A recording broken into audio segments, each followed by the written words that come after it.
ঢেঁকির শাক।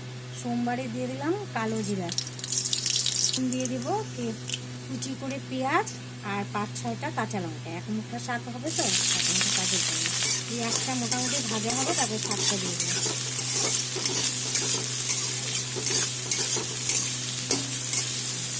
পেঁয়াজ কাঁচা লঙ্কা মোটামুটি ভাজা হয়ে গেছে। এখন আমি ঢেঁকির শাকটা দিয়ে দিলাম।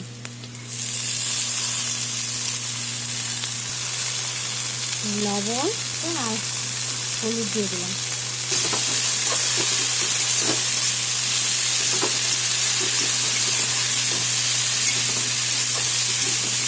শাকটা মধ্যে তারপরে ডিম দেবো আর একটু চিনি করে দেবো।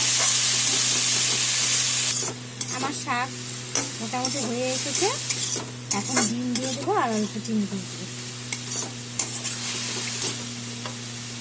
দিয়ে দিলাম ডিমের ভুজি। আমি 1 মুঠা শাকের জন্য 1টা ডিম নিয়েছি, আপনারা বেশি করলে বেশি দেবেন।